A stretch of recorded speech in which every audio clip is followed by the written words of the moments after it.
initially, I was going to talk about my transition from neurobiology to robotic engineering and the consequent realization that me jokingly saying I don't understand math has become my reality. But while preparing for this, I realized how many things I've done in the past couple of years that are extremely difficult to explain to people outside of my discipline. And I assume the majority of the people in this room have had similar situations where you've tried to explain to, for example, your parents what you did that day, and you were just stared at like this until it was socially acceptable again to talk about the weather.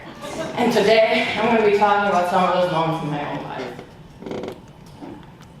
Right, so when I first started back as a naive little high schooler who thought that Abitur biology was enough to understand life, I set out on my academic journey to understand consciousness, the meaning of life, to find cures for diseases, and basically do all those things that scientists have been doing for decades, or trying to solve for decades, and just do it myself.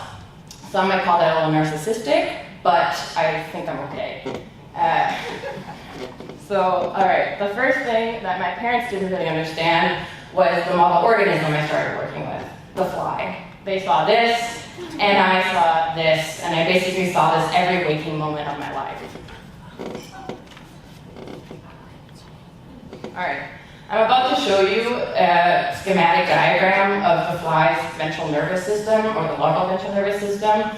And these schemata are used around the world in publications and serious conferences all the time and are taken really, really seriously. Anyways, the fly. Now your scientists might be like, yes, a good model organism to study neural networks, to look at diseases, etc., etc. But I actually looked at the legs. And to be more specific, I looked at these demon-like structures. And to all of you right now, trying to be really polite and are giving me the benefit of the doubt and are trying to connect this with my longing to help humanity, no, humans do not have these. These are embedded within the cuticle, the most rigid part of the body, and they can thus compress when they're exposed to force. So for example, when a leg touches down onto the ground, these sensors can signal this to the nervous system. Okay, but here's my fourth weird thing that I had to do. In order to get these images that you just saw, I spent hours and days of my life hand sewing individual fruit fly legs into tea bags. And I'm purposely not showing you anything right now because even to myself, the person who spent so much of my life doing this, it's absolutely absurd. So I present to you now a Welt Neuheit fruit fly tea. It's pretty artesian, I guess. Okay, so once I had these sensors basically visually characterized, I could do really cool things like activate neurons using lasers. And I could do this in decapitated flies, flying flies, walking flies, basically anything. And looking back at this time now, it's quite weird because I could essentially be this godlike thing controlling decapitated organisms, but I also spent so much time making that tea that I have really mixed emotions about my PhD. All right, well, since I'm here today, I clearly started doing a postdoc. And my number, 6 or whatever, is that I started in a robotics lab. Because clearly, robots are the most advanced science of them all. All right, of course, I can't just work on any manufacturing robot or anything like that as a neurobiologist, nor do I want to. So I work on number 7, robots that are dynamically scaled versions of insects. So this obviously is a fruit fly robot. So meet Drosophilobot.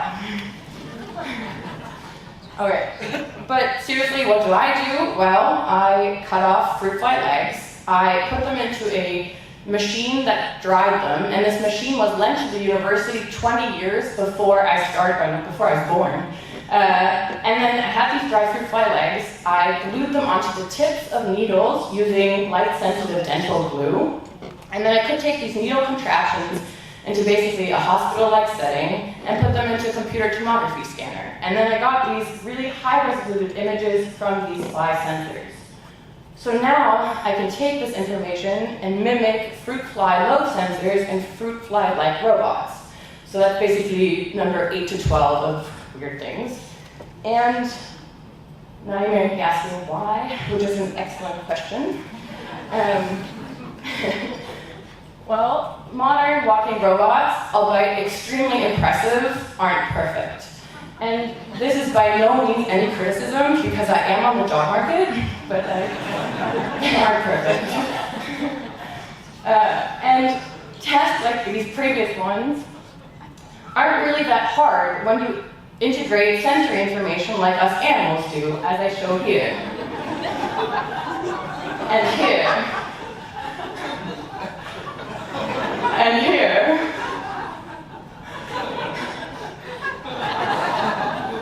And here. So our goal is to make robots more resilient and robust by integrating sensory information into their control systems. And we use insects as models for this because they do this extremely well and with a lot less neurons than us humans do. So all that said, no matter where you're on your journey, no matter how many times people stare at you with blank eyes, no matter how little your family understands about what you're doing, and no matter how many times you look at what you did after a long day and ask yourself, what the F am I doing with my life? Remember that it will all be fine. This is just part of science. Just stay curious and inquisitive, and that is all you need. Thank you.